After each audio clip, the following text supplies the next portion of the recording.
हज की कितनी किस्में हैं? पाकिस्तान से जो हज़रात हज के लिए जाते हैं वो कौन सा हज अदा करते हैं? हज की बुनियादी तौर पर 3 किस्में हैं: हज इफ़राद, हज तमत्तु और हज क़िरान।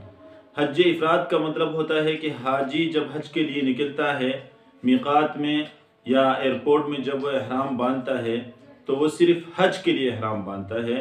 ये इफ़राद फ़र्द से है, तो इस हाजी के ऊपर फिर कुर्बानी वाजिब नहीं है, हज की जो कुर्बानी होती है।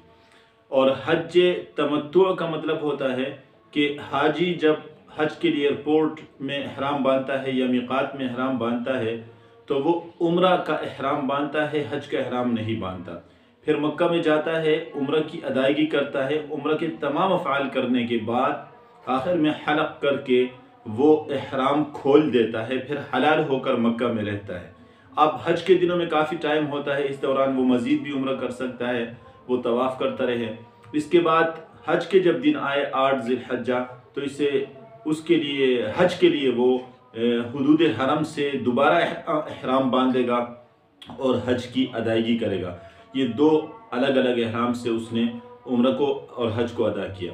और हज क़िरान जो है वो ये होता है कि हाजी एयरपोर्ट से या मीक़ात से जब इहराम बांधता है तो वो हज और उम्रा और हज दोनों के लिए, दोनों की नीयत से एक इहराम बांधता है, फिर मक्का पहुंचता है, पहले उम्र की अदायगी करता है।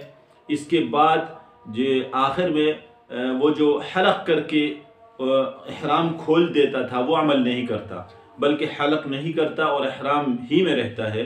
और इसके बाद जब हज के दिन 8 ज़िलहज्जा आते हैं, हज शुरू करता है। तवाफ़ क़ुदूम जो है वो पहले उम्र के आखिर में करता है। तो इस तरह हज और उम्र दोनों को वो मिलाता है, एक इहराम के ज़रिए दोनों अमल को वो एक दूसरे के साथ मिलाता है। फिर हज के तमाम अफ़आल करने के बाद आखिर में हलक़ करके वो इहराम खोल देता है। ये वही इहराम है जो उसने उम्र के लिए बांधा था। तो ये सबसे मुश्किल है और इसमें अहनाफ के यहाँ अफजल भी यही है। और पाकिस्तान से जो हज़रात हज के लिए जाते हैं ये हज तमत्तु की अदायगी करते हैं, जो कि आसान है।